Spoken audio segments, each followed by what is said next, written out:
Welcome to this episode of G220 Radio. I'm Mike, in case you forgot who I was. It's been a long time. And with me is the one and only, one of the many stars from the American Gospel, Ricky Gantz. Oh, yeah. I've been practicing that one. You've been practicing that one.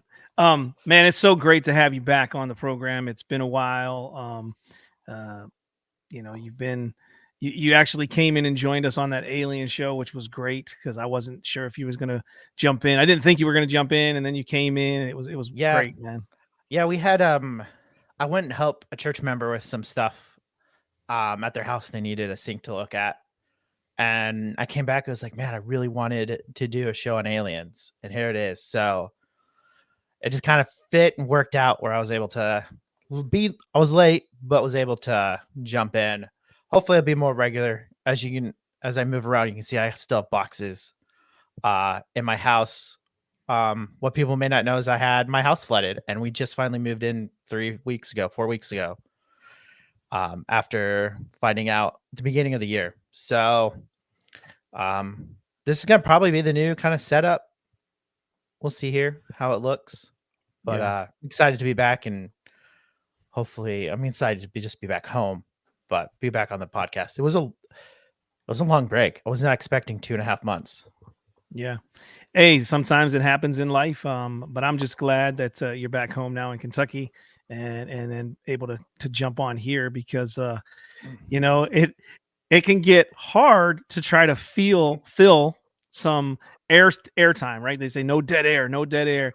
Obviously we're on YouTube and Facebook, but sometimes when you're trying to do a show, like when I've done a few that was just by myself completely, like to try to keep on talking for an hour is pretty difficult, and so some of them I can actually cut short. but I'm glad to have you back, man. So tonight we are going to be talking about Christian fundamentalism. I don't know if you've seen that documentary Shiny Happy People. It's over there on Amazon Prime. I think that's where I watched it. And this is an episode we wanted to talk about, not so much a review of the show, but we're going to talk about maybe some aspects of what was portrayed there. But this is going to be a good one because I grew up in an independent fundamentalist background. Mike, you have experience with, independent fundamentalist background for family members and whatnot. And so maybe not connected with Gothard and his IBL. I think it's IBL F, I think it is, or something like that. We'll get clarity on that here in a minute. But there still is a fundamentalism out there, and the way that the documentary kind of portrayed certain things, we want to talk about that. We want to talk about some of the legalism that can come within a fundamentalist kind of thinking. Not all, but can be there. And so we're going to talk about those things. And to do so, we have with us missionary to Brazil, Andrew Cummings, and he's been with us before. And so we are excited to have you back with us here tonight on G220 Radio. Well, it's great. It's great to be back. Good evening. It's good to see you guys again. So since the last time we've had you on, we had you come on to talk about some of your books that I came across at a thrift store down south in Amish country. And so I found you and I'm like, oh, okay, let's connect. And it was wonderful. We was able to connect and had you come on and we talked about that. We talked about some of your missionary work there in Brazil. But for those maybe who are tuning in for the first time and catching you, or those who have tuned in and seeing you now for the second time, could you share a little bit about yourself and then maybe an update of some things you've got going on there in Brazil? Well, sure. As you mentioned, my name is Andrew Cummings. I'm a missionary with Baptist Mid Missions, which is a wonderful organization out of Cleveland, Ohio. Missionaries all over the world, and I serve with a great team of missionaries here in Brazil. We work in the city of São Luís, which is in the northeastern part of Brazil, just a little south of the equator. It's a coastal city, over 1 million people. We have our fingers in a lot of pots, I guess you could say. We work with a great association of churches here. Not a large association. We have 7 churches, 7 church plants going on in our region. And our main job, myself and my wife's name is Itaciara. She's Brazilian. And our main job is right now, our main ministry, in 2011, we purchased a piece of property, and we have been developing that into a camp. For a while, we were doing that and church planting, and so the camp was kind of on the back burner. The church we were planting has graduated. They have a Brazilian pastor and doing very well. And and so now we're focused full time on the camp, and that has really taken off in the past 2 years or so. So we've had since our last furlough, which was in 2021. We've had a couple youth retreats. We just had our first ladies retreat. Several other events at camp. We're gearing up beginning of December for another youth retreat. That'll be our fourth youth retreat total that we've had at the camp. And then the beginning of the year, our carnival, our churches during carnival time here in Brazil, we get out of we get out of Dodge and have retreats. And so this will be our first retreat where all of our churches are in our association are going to be using our camp property. So that keeps us very busy. It's a lot of construction work, a lot of organization, and a lot of coordinating with pastors and churches. And we have a good team of people that work with us. But it keeps us on our toes. And then our other main focus is a small Bible institute that we have that we're focusing on training lay leaders in our churches.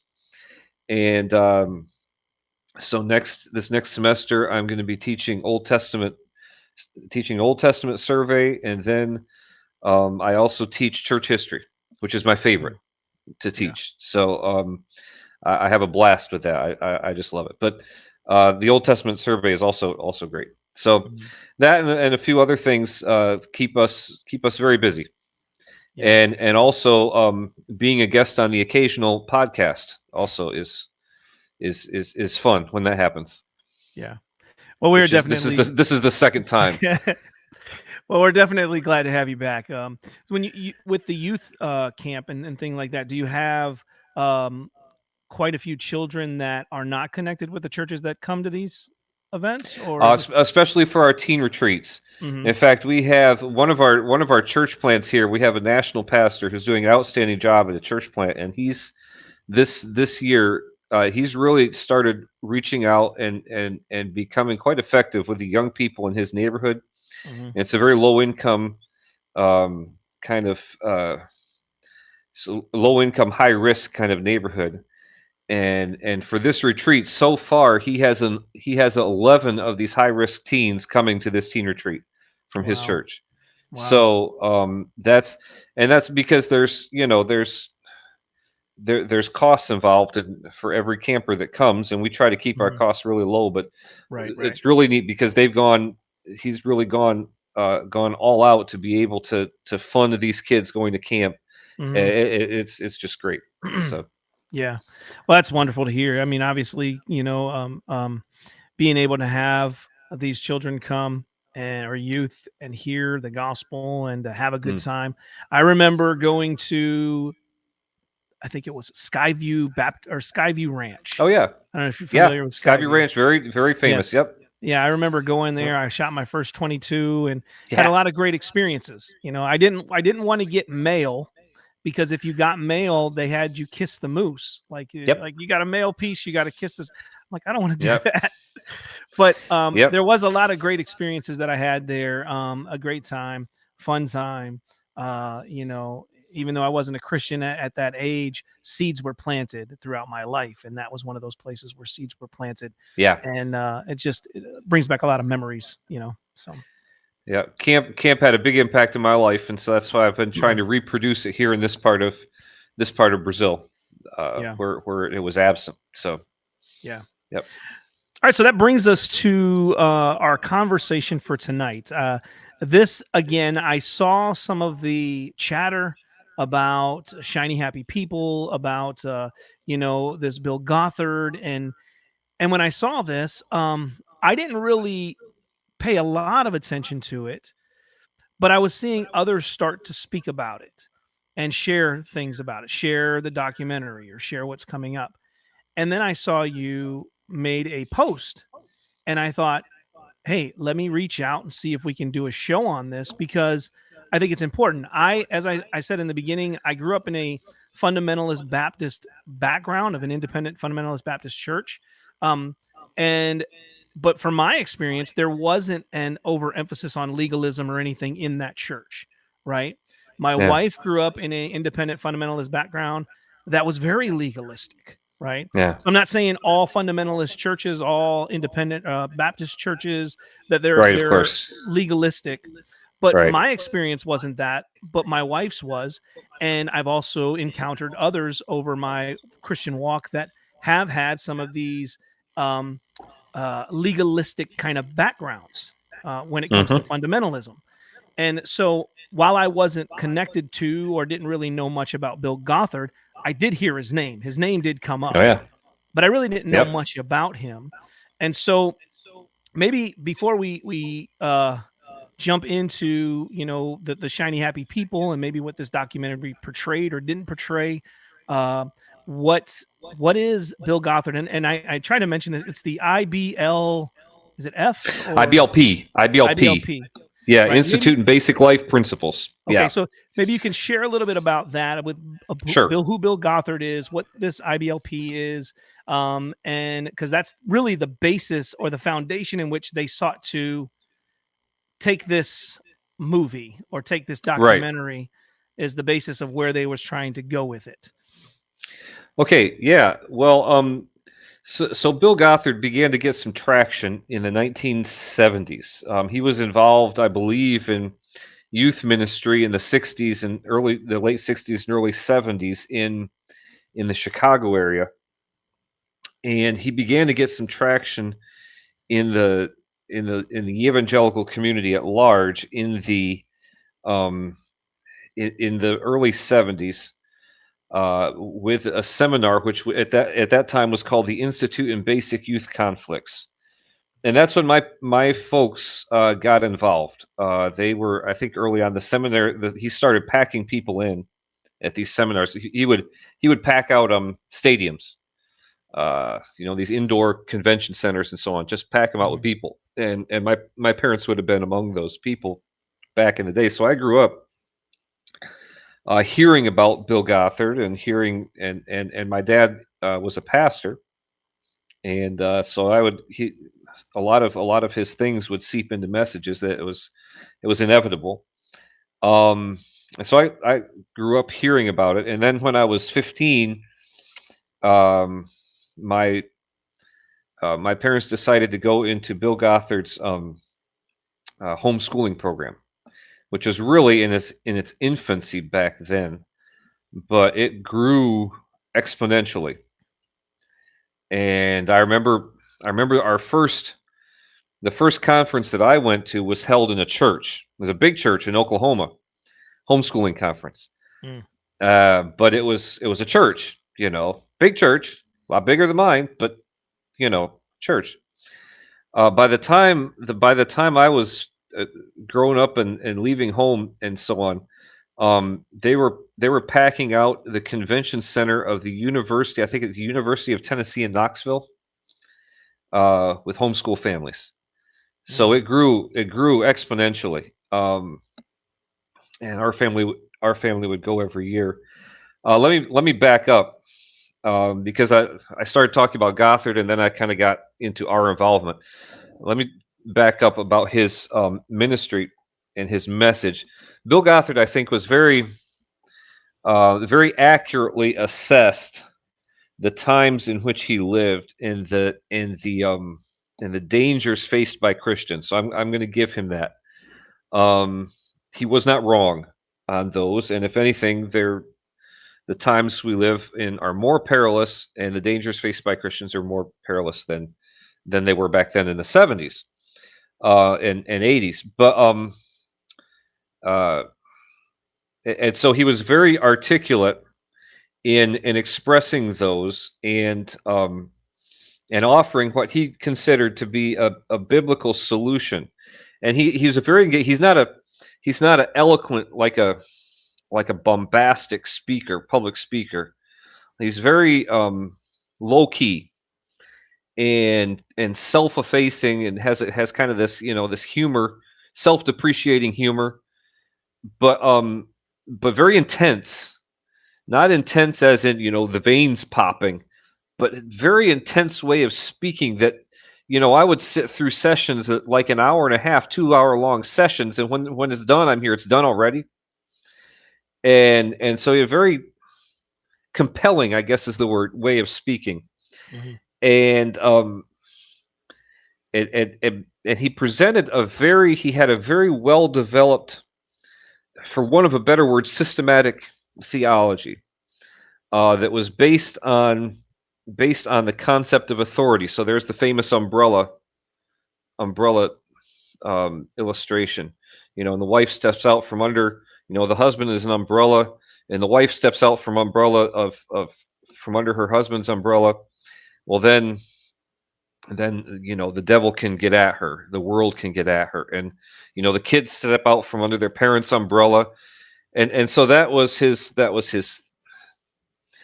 one major aspect. Another major aspect of his theology was, well, there were two. Let me do this. There are two major issues, theological issues.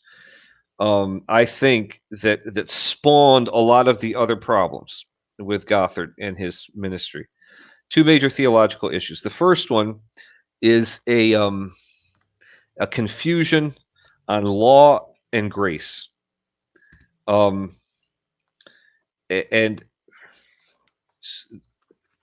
what happened was he would define grace as the desire. His definition of grace, and this was drummed into me from an early age. Grace is the desire and power to do God's will.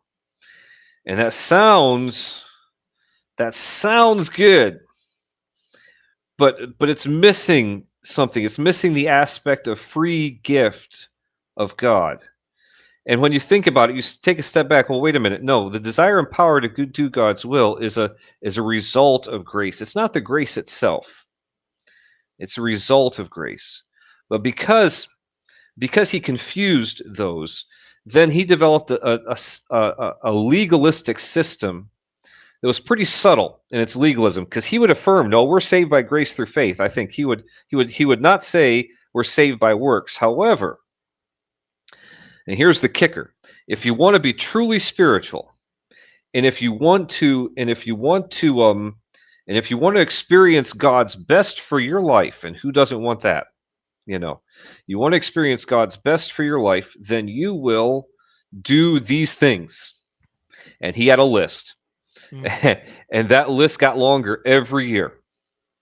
So and it was listen to the right music, dress the right way, and it started including Old Testament things, like, and literally, and I'm not exaggerating at all, but like women not wearing mixed fabrics, like stuff pulled out of Old Testament law. There was a point in time, and I joke with my mom about this to this day, where we did not eat cheeseburgers because of the whole, well, you can't eat milk and meat, and it's an interpretation of, it's a kind of bizarre interpretation of the passage in the Old Testament where, don't boil a kid in its mother's milk, and that somehow became don't eat milk and meat, and so no cheeseburgers. That was a very rough time in my life. But I kid with my mom about that to this day. So and all kind, and there was and vows. Us kids, the young people that were involved in this ministry, we were encouraged at almost every session to take some sort of a new vow, because we could promise to do something. But that wasn't enough. If we vowed, well, there was something sacred and binding about a vow that we were told if we didn't do it, if we broke a vow, then that was it. That was it for us. And I'm not exaggerating any of this. I'm not. There's no yellow journalism. These are quotes. Our lives were ruined basically if we broke a vow. And I forget the number of vows I took, and and it's like as I got older and began to mature in the faith, I began to think, wait a minute, what does Christ say about taking oaths, and what does he say about our yes being yes and our no being no? And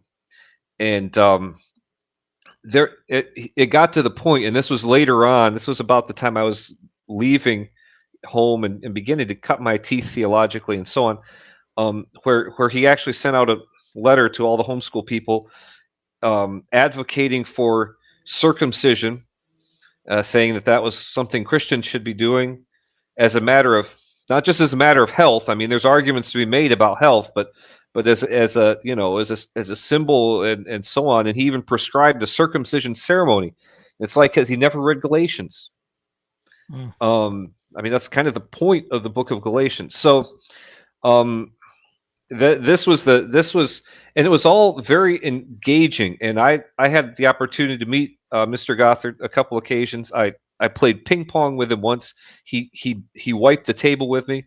I'm not bitter. But he was always, and you would meet him, and I would say, "I'm Andrew." "Oh, Andrew, yes, you're one of the," and it very engaging and just the nicest guy to talk to.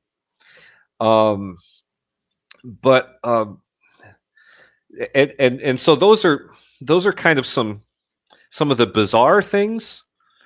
But then there are some really sinister, and not to downplay the negative consequences of bad theology, but then there's some really sinister things where his concept of authority led people to justify abuse and to justify a control over people that I do not believe the Bible ever advocates. And and things like we're going to cover up this abuse because we don't want it to be a bad testimony, that kind of thing. And so, and in the Shiny Happy People documentary, and we'll get to this later, but what happened with the Duggar family, that is the experience of a lot of people within the Gothard ministry. And so, and I just want to throw this out there too. One thing I want to be very specific. This isn't me being critical of homeschooling, because in fact, in the past several years, I've become somewhat more radical in my advocacy of homeschooling as I've seen what's going on in American schools. So it's not homeschooling. Homeschooling was extremely beneficial in my life. I thank God almost on a daily basis that my parents did that. If I could wish something, and at this point, my parents also, I think they would say, they would probably do the homeschooling, but not with the Gothard thing. And the other thing is, the reason myself and all three of my brothers came out of this without the what's the word I want to use, the scars that a lot of other people have, is because my parents were never, although they participated, they were never 100% in the ministry. And so I never felt like I had to quote the party line. My parents, they'd be going through this material, and I remember my dad looking at things and saying, "Well, this isn't right. This isn't biblical." And so we would always question that. And there was Bill Gothard's material, but there was always the Bible, and the Bible was what was right. Right. And so I'm very thankful, and I thank God, and I've told my parents this too. I'm very thankful for them, that they had that attitude, because it seems to me like the more people were into it, a lot of times the more their kids have that are my age or older or even younger, but the more their kids have what's the word I want to, issues, and are dealing with baggage. Let me put it that way, because of it. So anyway, in a nutshell, that's Gothard, that's his doctrine, and that's kind of my involvement in the whole thing. Yeah. So yeah, I'll have to admit that I originally thought it was Bill Gaither, completely different person. I've been told that happens a lot. So Yeah. Doesn't he do music? Is that a people- music guy? yeah. People would go to the seminary. So I I remember we took a youth group to a seminar one time, one of his seminars, and one of the kids in our youth group was disappointed because he thought he was going to hear Bill Gothard. And instead it was this guy talking for 6 hours at a time. It was great. I would have been shocked. Yeah. So, and kind of thinking through, fundamentalism, what are some other, I mean, you've given some key, kind of some of his bad theology, but kind of thinking through a little bit more, like, how was he interpreting the Bible? You've kind of mentioned a little bit of him pulling out of the Old Testament. What would that, is he kind of, I guess, following like that very dispensational or even classical dispensational literalism, or is he doing something kind of different, kind of new, or maybe than like what heretics were kind of known for? Well, this one thing probably that Bill Gothard and I have in common, and that is we're both dispensationalists. So I'm gonna have a hard time equating dispensationalism. I'm sure people of a more covenant theology bent might see more, However, one of his main theological influences is Charles Finney. If I'm not mistaken, Bill Gothard's a graduate of Wheaton Bible College, and if I'm not mistaken, his and I could be wrong on this, but I think I've seen in a couple of different places his graduate thesis it was actually the basis for his original Institute and Basic Youth Conflicts seminar. But his graduate thesis was kind of an application of Charles Finney's methods to youth ministry. And so he's going to have a very Arminian and a very pragmatic outlook into ministry. And so it's and very legalistic. All of these three things are going to go hand in hand,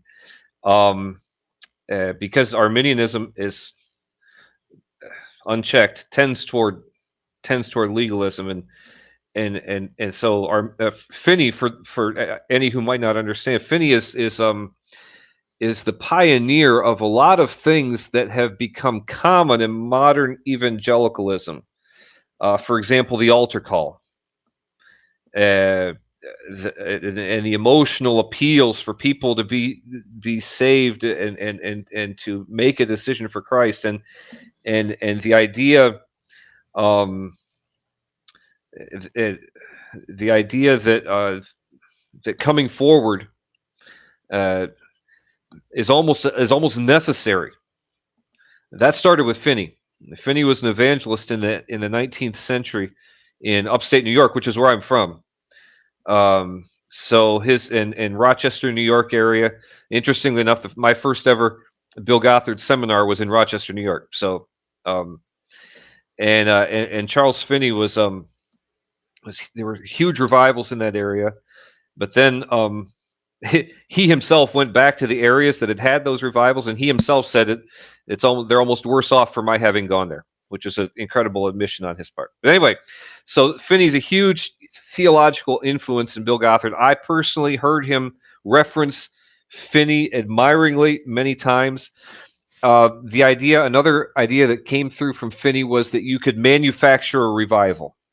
He wouldn't use those terms, but if certain elements are in place, then a revival will take place.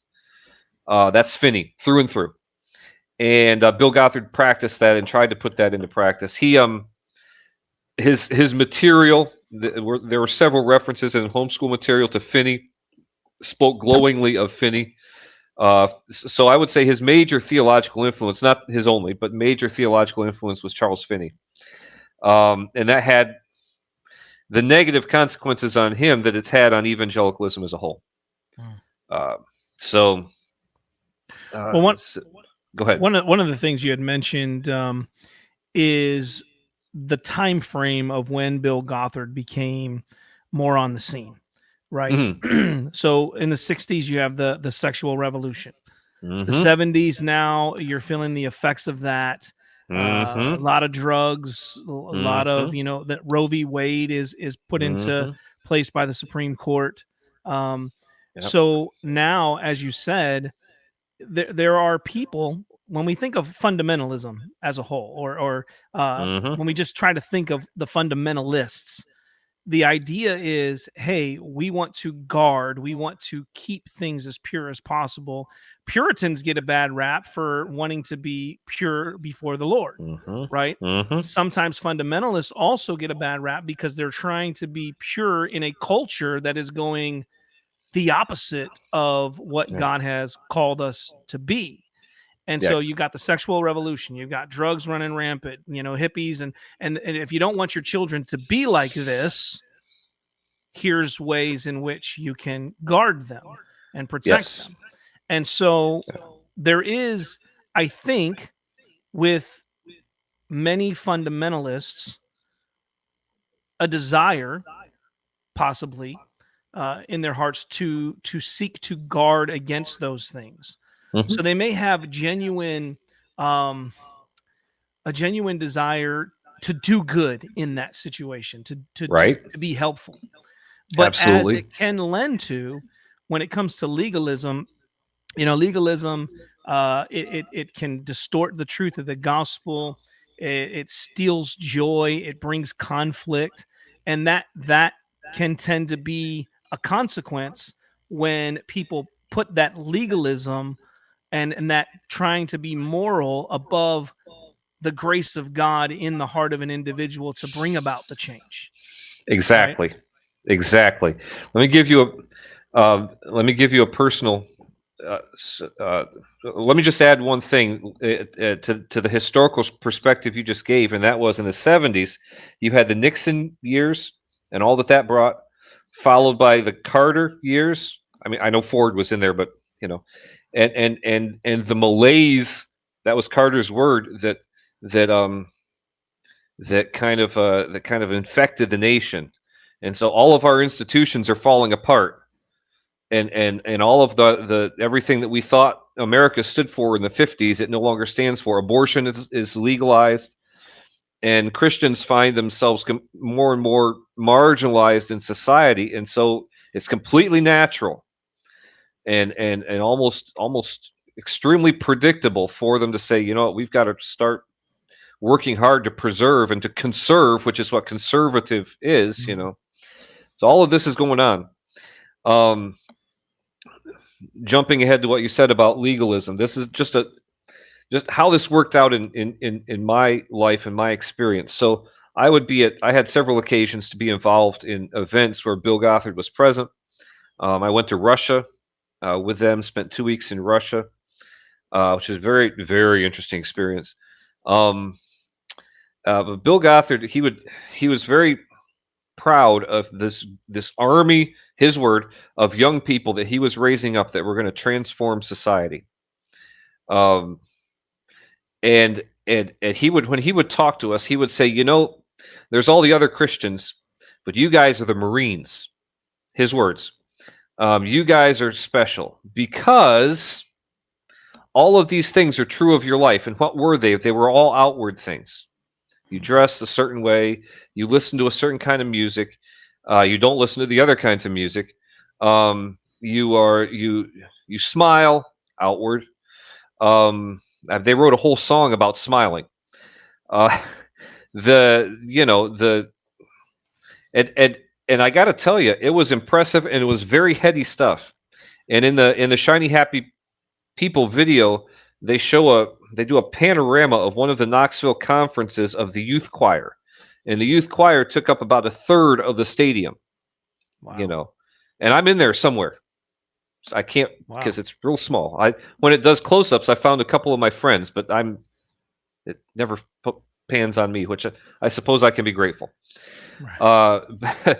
But we were fed that, and that did two things for me. Number one, it gave me pride in outward appearances. That's very dangerous spiritually. Mm-hmm. And I don't want to give the impression that I was always like really skeptical of this. No, man. I was what we called, for a long time, I was part of what we called the Blue Tie Brigade, because we all had to wear white shirts and blue ties, and that meant I was, gung ho for Gothard, and because he fed us this. Well, I'm one of the Marines. However, deep inside, I knew I wasn't. And I knew all the kinds of struggles I was having, which it turns out are all the kinds of struggles all young people have. But I looked around me at all these other guys that were part of the Blue Tie Brigade, and I thought, you know what? Those guys have it together. And so basically what I need to do is I need to act like I have it together. Mm. And that's dangerous. That's very, very dangerous. Right. And so that's one of the spiritual issues that I had to work through as I began to work through these things theologically. Theology has consequences, and so that was one of them, one of the big ones for me. So yeah, that was that. I think in a nutshell is a kind of. I hope it kind of crystallizes for people what Gothard's theology was all about, and I want to emphasize the root of the issues with the Institute and Basic Life Principles were theological, and then the consequences, every aspect of life. Yeah. So anyway, I hope that answered the question a little bit. Yeah, I think that's important because we've talked about here on G220 on multiple occasions about how theology leads, like right theology leads to right practice. And the opposite is true. Bad theology is going to impact our Christian life. I mean, you mentioned, we talk about Galatians and their circumcision party and the Judaizers. Well, their theology is wrong. And that impacts how they think about how people have now a right relationship with God, meaning that you have to be circumcised and follow the moral law. And I'm kind of not part of this, but part of this resonates a little bit with how Southern Baptists have acted in recent years with sexual abuse and that covering up and a external focus instead of kind of an internal focus of holiness. And probably I'm stealing this from Brian Chappell in his book, but a holiness by grace that, we've lost sight of the vision and looking towards Christ as our perfecter, as Hebrews would say. And I think in my experience with IFB in general, you kind of see that aspect, and also this us versus them. And you kind of like, we're the Marines, look at all those other people. And I think when we start looking at that and dividing that, I think it makes it hard for evangelism. And thinking through that. So as we even kind of moving into kind of the show, what kind of aspects is Shiny Happy People kind of rightly displaying of this movement that we can take and is like, look, that is not biblical. That is not correct. Yeah, well, Shiny Happy People is not going to focus on the on the theological aspect, because the people who produced it are, to be charitable, theologically illiterate. So they're not focused on that. But what they are focused on, and what resonates, and what we need to.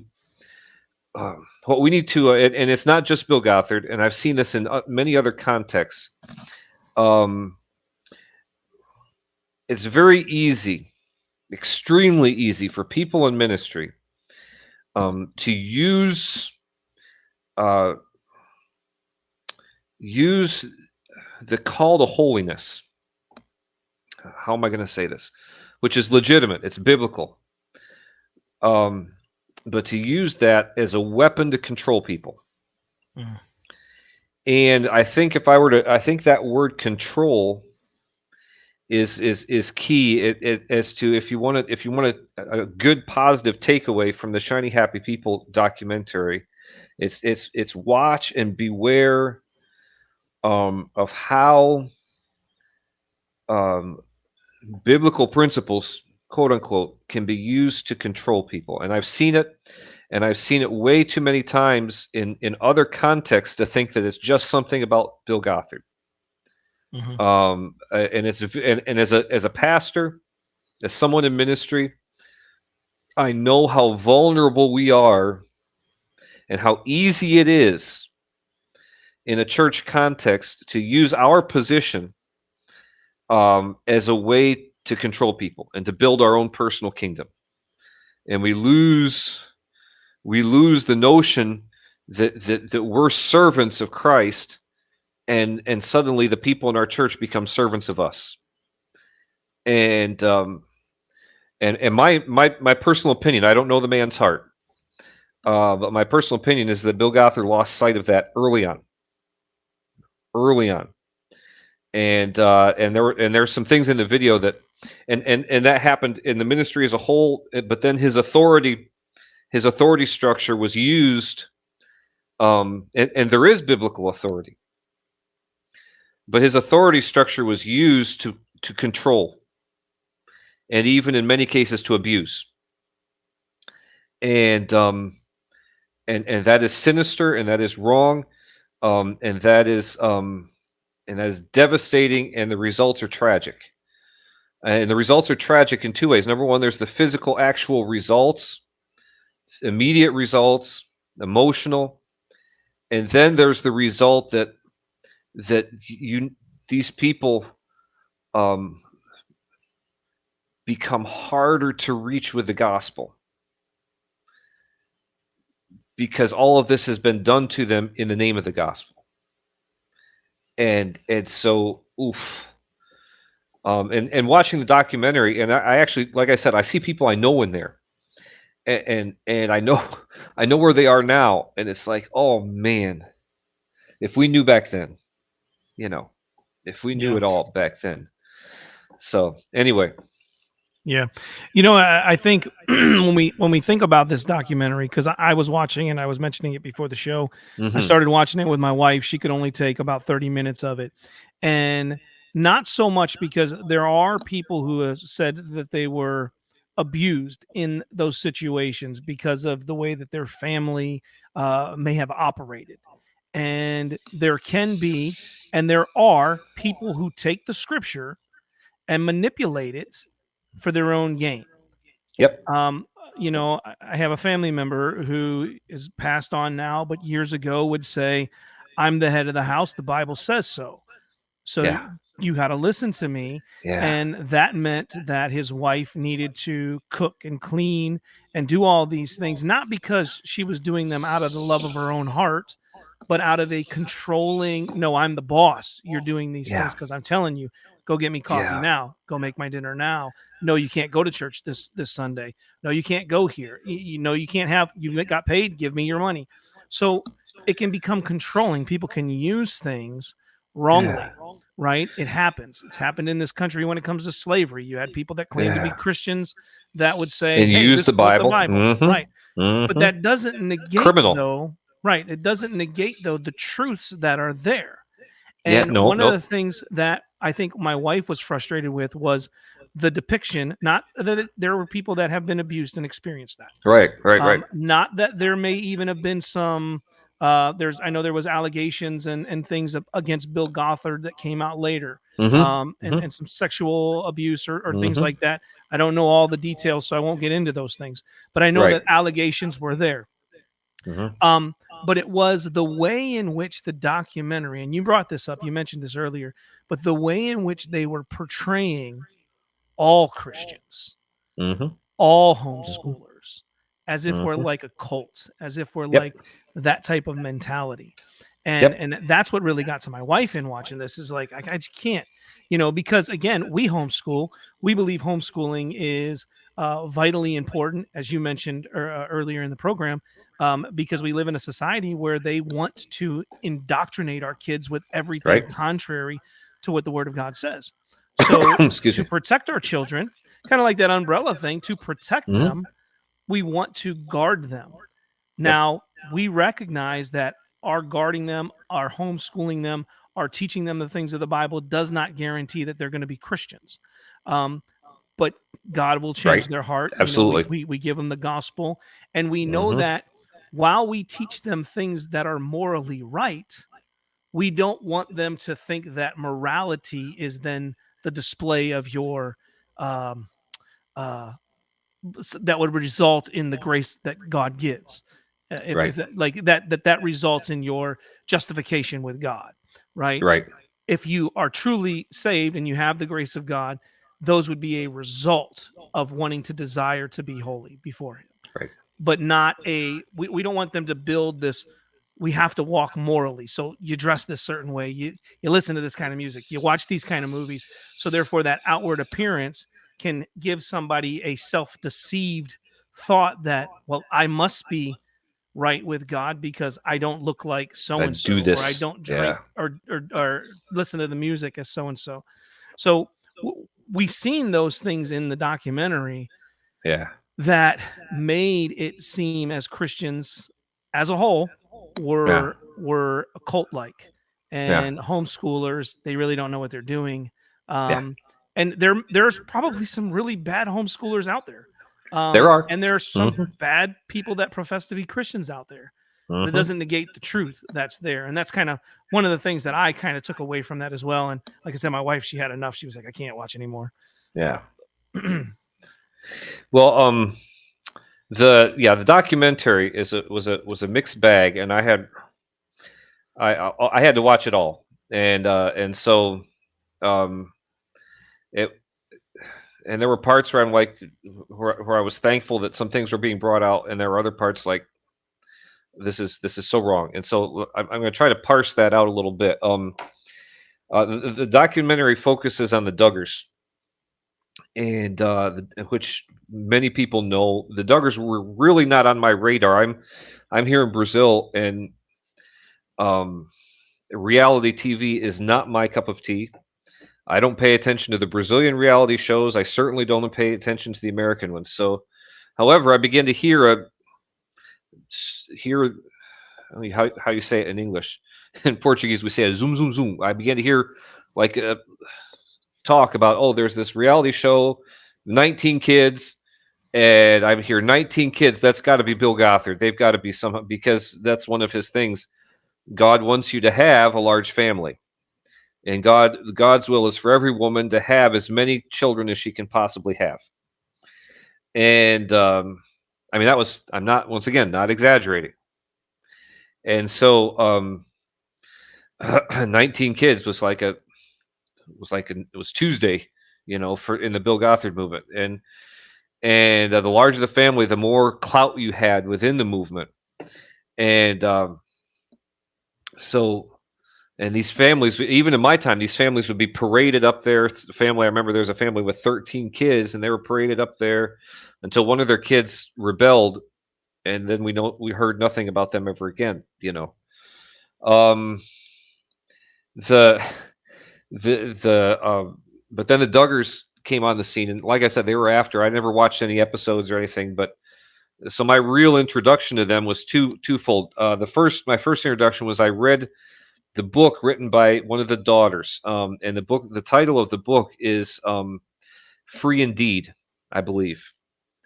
And if you could put a link under here, I highly recommend that book.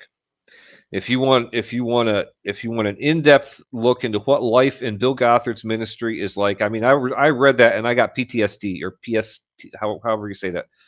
I had flashbacks basically. And so I highly recommend that. And that's how this whole thing got started, by the way, was I reviewed it on my Facebook page. And my Facebook page just book reviews usually don't garner that much interest. And all of a sudden, this one blew up. And Gothard people from back in my day and other people that I never knew were coming out of the woodwork.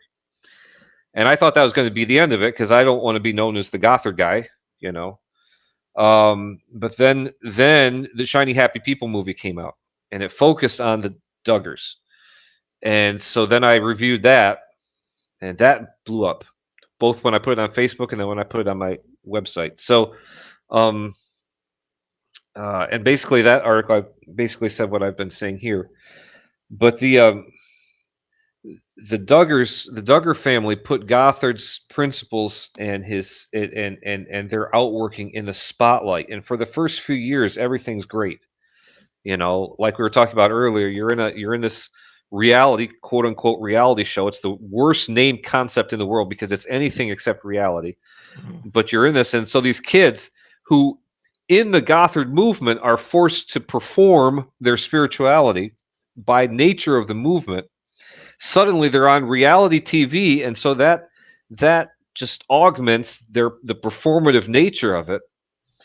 And sooner or later they're going to crack, and they did in the most spectacular negative way, the most public of ways. And I think probably the most poignant part of that whole documentary, and I wasn't aware of this as it was going on. Basically, I became aware of it from the documentary, is where the parents have the three girls, including at least one of them who had been abused by Joshua, one of the brothers, had them go on national TV to defend their parents.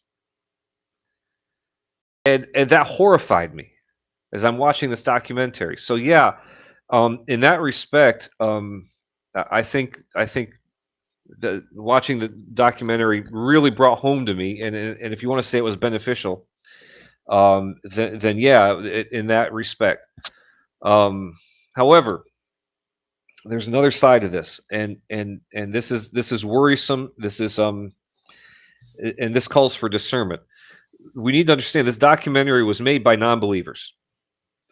I put it a little more strongly on my website article. I said this documentary was made by the enemies of Christ. That got a little pushback, but it's true. I still don't back away from that. It's true. It's made by the enemies of Christ, and that's evidenced by a couple of things. It's evidenced by what you mentioned. They take the legitimate issues with Gothard and their movement and try to smear Christianity with them.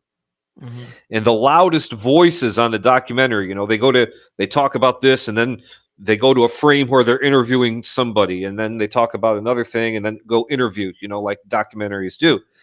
And the loudest voices in those interviews are voices of deconstructionism. In other words, helping people to deconstruct their faith, or as we would say, fall away, and helping and people who are clearly enemies of the gospel, clearly.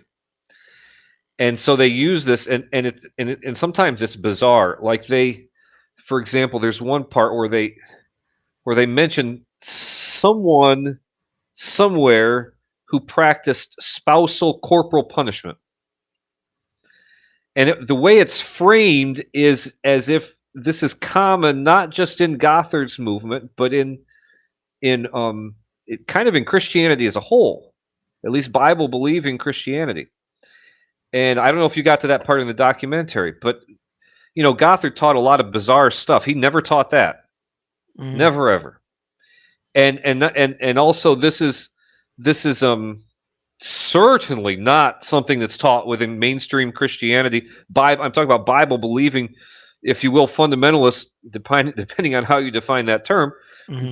But Bible believing Christianity, clearly not something that's taught or practiced, and yet it's stuck in there in a way to taint the whole all of us, basically. Right. And there was another laughable part. I mean, this was hilarious. I laughed out loud. Where they're talking in all these hushed tones and the horror of how Christians are trying to infiltrate the political process. And the result of this, the horror, was the end of Roe v. Wade. And I'm like, they're saying this like it's a bad thing, but the idea that they would be horrified that a group of people are trying to use political means to an end, when ever since Gramsci in World War II, the end of World War II, the left has been infiltrating and gaining control of the levers of power for their own ends. And this is their stated goal. And it's like they've never read Gramsci. It's like, you guys have been doing this for years, and you're upset we're doing it, And so I laughed out loud at that. I thought that's ridiculous. Only someone who doesn't know anything about history would take that seriously at all. Mhm. So anyway, there is, and this bothered me because on the part of some Christians and people I respect. So I'm not going to throw out names here. I did name one group in the article. So since I named them in the article, I'll name them here. It's a group called what's it called? Recovering Grace, who's done it, and Recovering Grace have done some really good work in terms of exposing the theological errors and the behavioral errors of Bill Gothard. They've done some really good work. Christian organization, really good work. And the idea and their whole idea, and one of the reasons I've liked them, is we're trying to bring grace back into people's life. Take away the legalism, bring grace back. Excellent. But then they went and they gave this documentary a full-throated and unqualified recommendation. And the purpose of this documentary is to pull people away from Christ, to pull people away from grace. How are we happy about this? How are we happy about this in the least? And so that's my huge problem with the shiny happy guy. I have no problem with Bill Gothard's ministry being exposed. Zero whatsoever. Expose them more.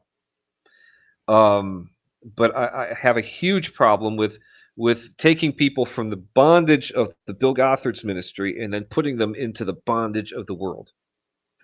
A huge problem with that. Yeah, absolutely. Yeah, and that's what I was taking away from the documentary as well.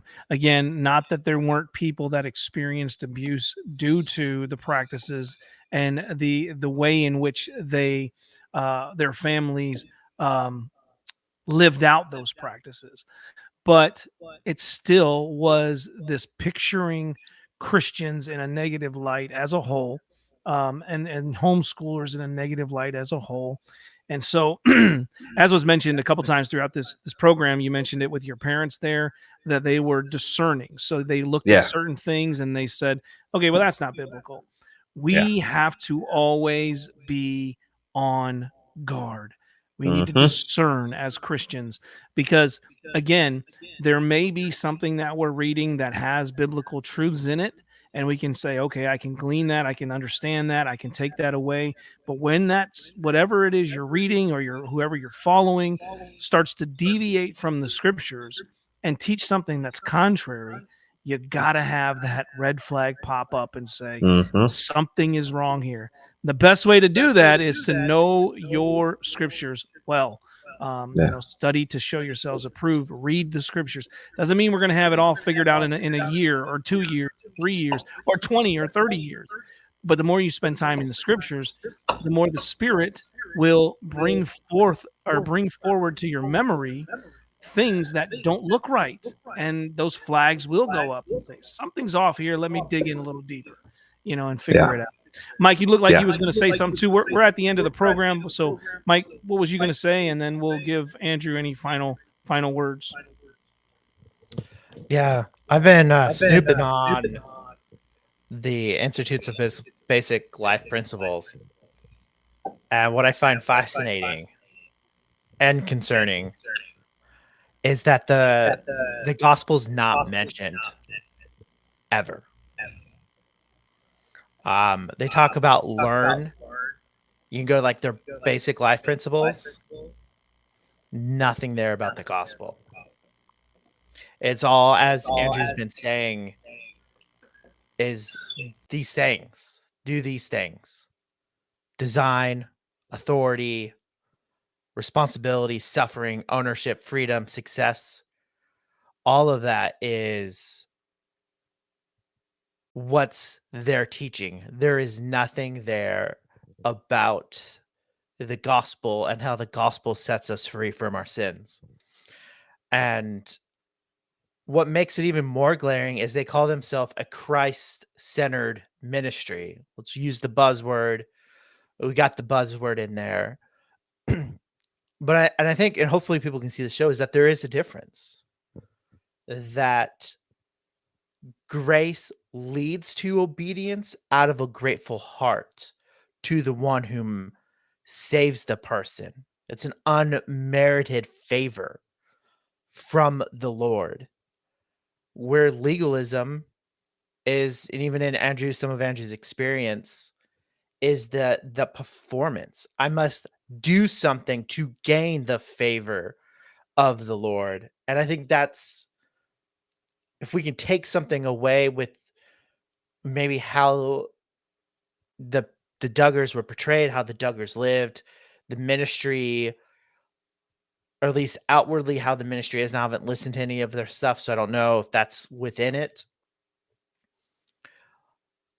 But that's a big difference. That's the difference. That's the Reformation. That's what defined the Reformation. Are we justified by faith and we don't have to do it, or do we have to do things to gain the favor of God? And I think it reminds us how the church stands on justification. If you don't have a right view of justification, and you can say you have the right view of justification, but how that works out in one's life matters. And that's the difference between being truly Christ-centered and having this kind of legalistic external obedience. Yeah. If I guess if I were to close this whole thing up, first of all, the IBLP still exists. It's a skeleton of its former self. The homeschooling program does not exist, but you go on their website and you can actually get access to a lot of the videos. They have tried to distance themselves from Bill Gothard because of the recent scandals. But how do you distance yourself from the guy who was your ministry for decades? So you can see their books that were called the wisdom booklets, which were the curriculum for our homeschooling. So you can peruse that and see the kind of things that were the center, the core of the curriculum for homeschooling. It's all there, and it's, as you said, it's all performance. It's performance-based Christianity. I guess if I could emphasize one recommendation, like I said, because of my parents, and I'm very thankful for my parents, I got off easy.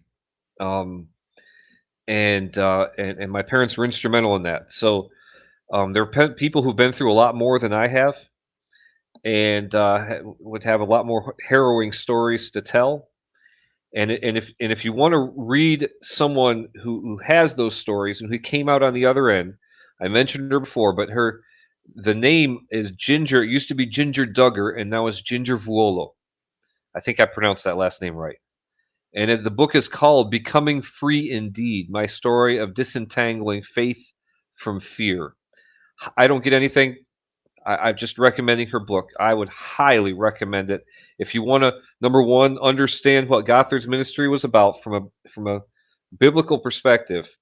And number two, understand how you can survive that without succumbing to bitterness, which is debilitating. It's counterproductive, without succumbing to bitterness, and without most importantly, without losing your faith. Her book is excellent, and so so I would highly, highly recommend it if you have any interest in this whatsoever. In the documentary, her book gets like 2 seconds. You have to pause it if you want to get the name of it. But the book is way better than the documentary.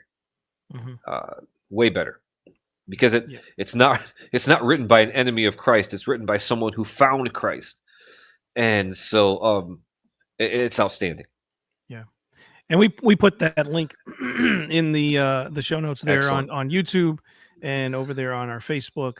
Yeah, so that'll be there for you to check that out should you desire to dig in a little deeper and study this.